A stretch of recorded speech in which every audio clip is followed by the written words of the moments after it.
Hello folks, I hope it's not too windy for you. I'm out in Brycheiniog National Park today and I'm in an area called Ystrfelder. Some of you who may have seen my Beacons Way video may remember me walking through here, and I mentioned I was quite surprised I hadn't walked this trail as I know the area quite well. And when I was passing through, I spotted a couple of nice camping spots that I said I was going to return to, but I also spotted along the way remains of an old house and a lot of dry stone wall enclosures in the area. So I was a bit curious at what used to be here.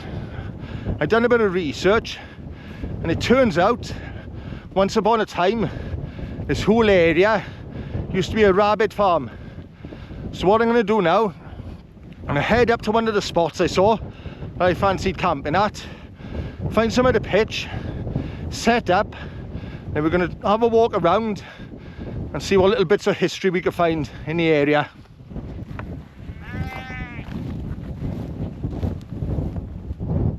So this is one of the dry stone wall enclosures I was telling you about.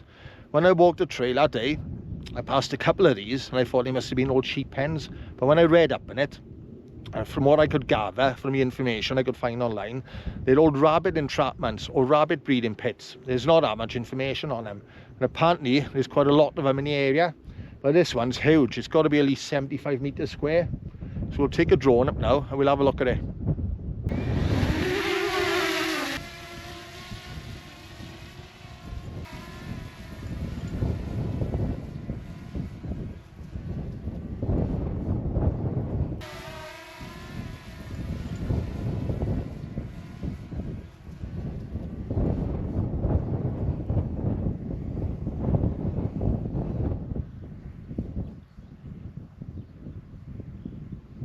When I was looking at grid references where all these walled enclosures are, I'd spotted there was one up on top of that hill, so I took a drone up there, saved me a little walk. But I'm just walking to where I'm going to camp.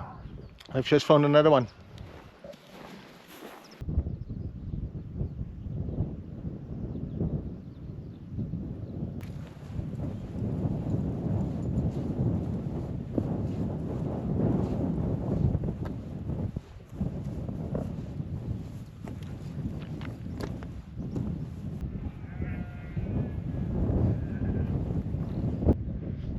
There's another huge one there. I'm looking at these and I really can't imagine how they would act as rabbit entrapments or even breeding pits. I'm pretty sure they'd be able to escape out of there. Well, that's what the archaeologists and the experts are saying, and they know a lot more than me.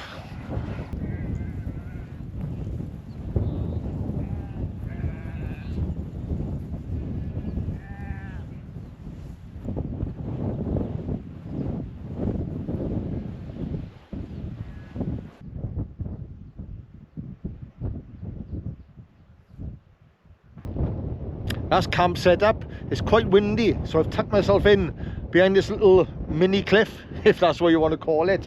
But it's a very similar landscape to Cottage, all small limestone cliffs in the area. So now I've set up, we're going to go and take a walk and go exploring. We're going to head over this way to where those dry stone walls are, and I believe there's some pillow mounds in the area. If you don't know what pillow mounds are, I'll explain when we get there.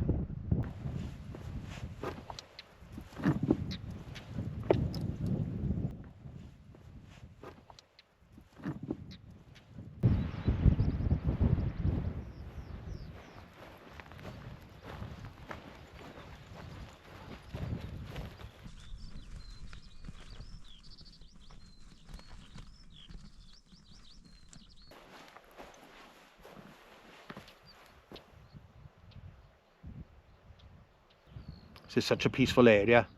The chances of me seeing anyone here today are very slim. I've left my tent a good way in the distance and I feel totally safe leaving it there. So this little spot I'm at right now, I've headed here to look for pillow mounds. If you don't know what pillow mounds are, they're man-made rabbit wardens. Or if you're familiar with OS maps, you may have seen them marked on a map. I've been reading maps since I was young, and I'll be honest, I didn't know what pillow mounds were until 10 years ago. I was walking areas of Brecon Beacons, kept seeing them pop up on a map, read up on it and discovered that's what they are, man-made rabbit warrens from where they used to farm rabbits during the post-medieval period. So this area, 1,700 acres of it, used to be a rabbit farm, and apparently there's 80 pillow mounds in this area, 10 of them in this spot itself. So they're a long rectangular shape or cigar shape. Some of the ones in this spot are meant to be 15 to 30 meters long. So we'll take a look around now, see if we can find some.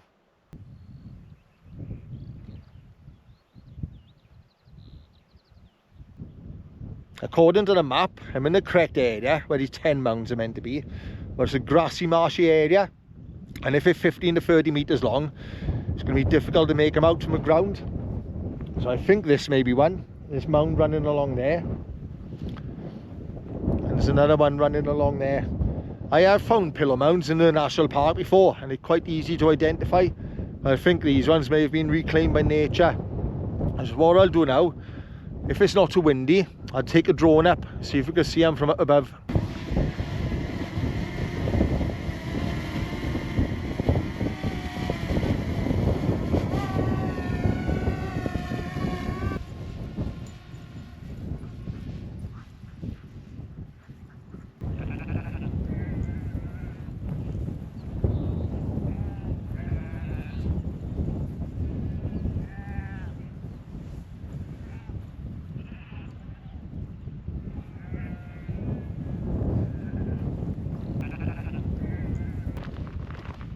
Even with a drone up, I was struggling to make out the shape of any pillow mounds.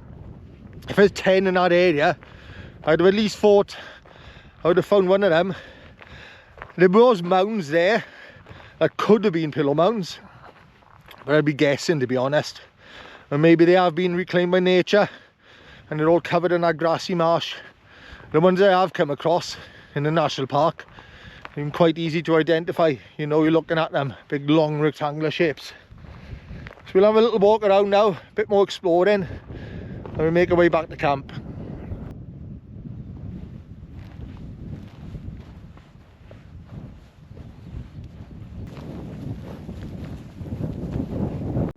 When I was looking at the walled enclosures, I noticed that some of them had these circular stone pits.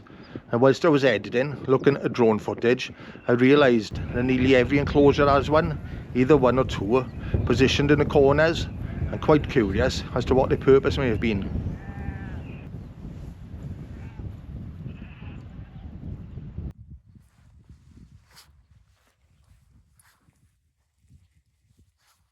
I'm always telling myself, I've done all the national park now, I've done all the Brecon beacons, no chance. Not in a lifetime. I'm looking around me now. Fan Edge just over there, and this area is just so vast. The Brecon beacons just keeps giving and giving. There's a huge forestry block here, which I've never set foot in. Large valley over there with a river running down it. Just so much to explore. I think I'll be taking a walk up this forestry block the next time I'm out. See if I can find somewhere nice to camp in those woods.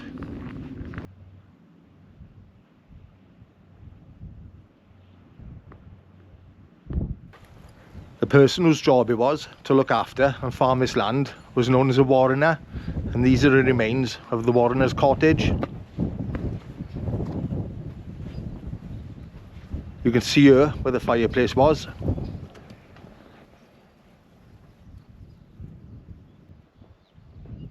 And apparently there was a large walled garden outside. I'm guessing this is it here.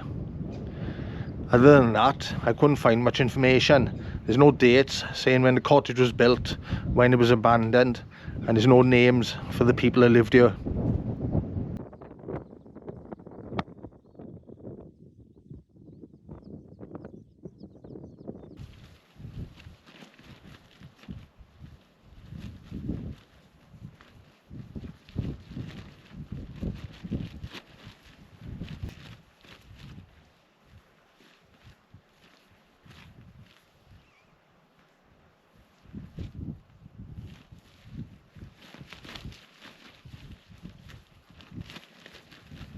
I got some good food tonight.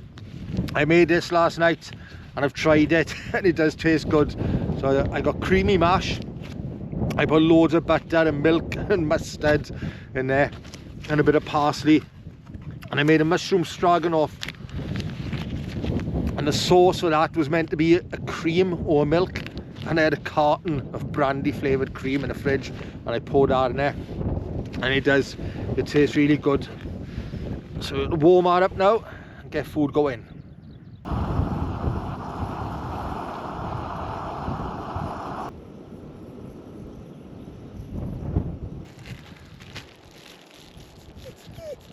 Oh, he's hungry boy. He's hungry boy. Gotta wait. Wait there, buddy.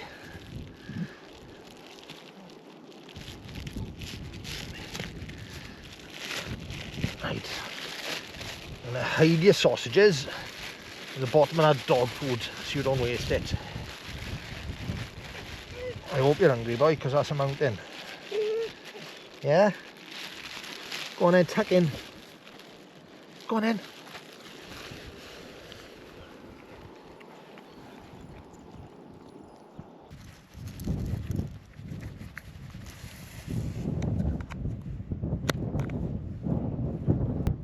Food was good, just one thing missing. Some nice white crusty bread to mop it all up. So I'll have a couple of ciders now. I got the one and only, the Henry Weston's, 8.2%.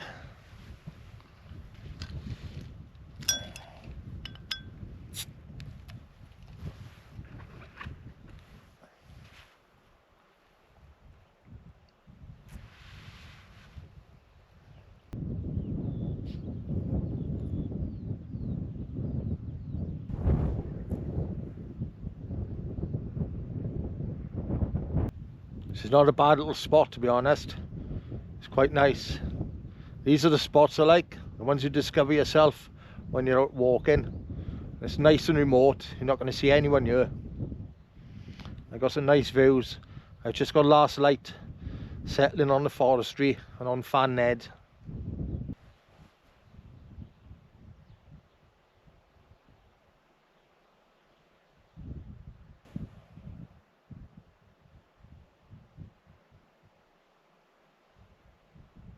It's been quite mild the last few camps we've been on. We've sat outside till gone midnight.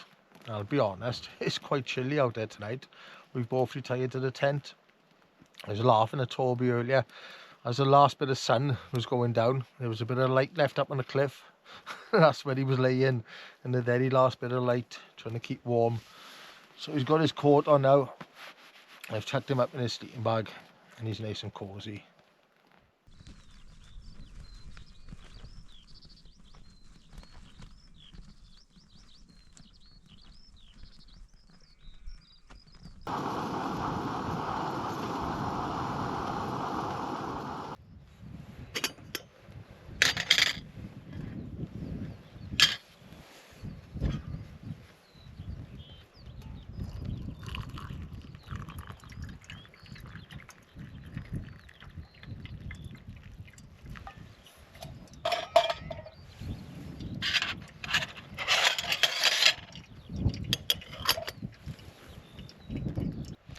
This is the best coffee you'll ever try.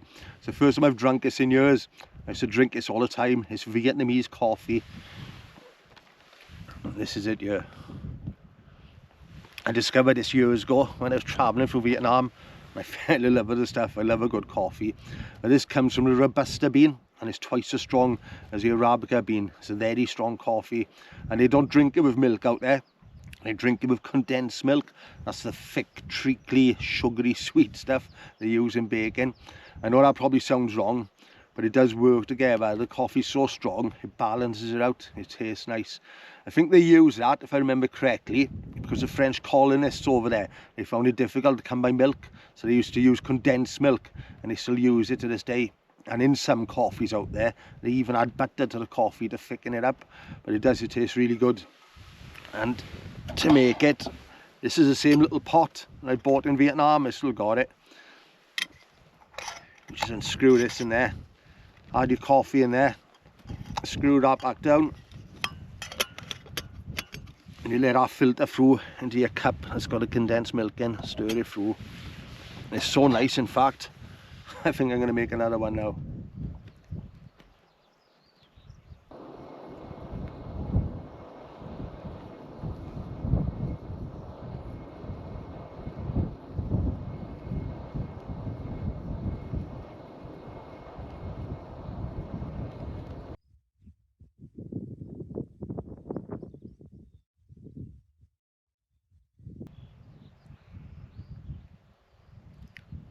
It's a shame I couldn't find those pillow mounds yesterday. I gave it a good go, I had a good look. But if it is 80 of them within this 1700 acres they used to farm, I'm pretty sure I'll find them if I have another look. It's marked on an OS map. There's more over in that direction. So I think I'm going to come back up here, just out for a walk with Toby and see if I can find them. I enjoy exploring areas like this that I haven't been to and seeing what bits of history I can find. I just find it quite interesting. And I must have found 15 or more of those dry stone wall enclosures yesterday. I reckon they're rabbit entrapments or breeding pens, and I've just been up in the high ground behind me and I can see a few more in the distance.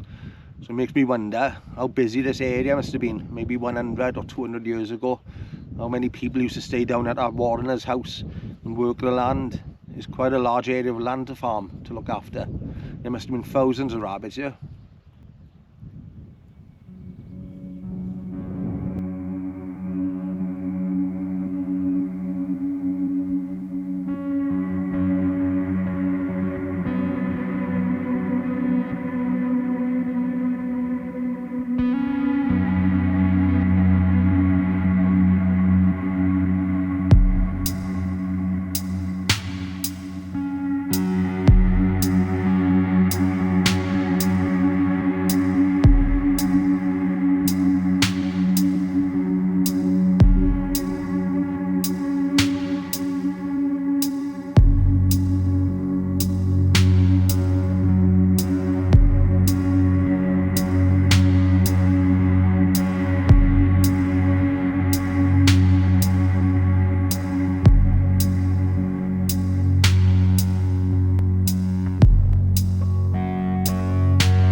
There we go, not a bad little camp that one. Thank you for watching, maybe I'll see you out on the next one.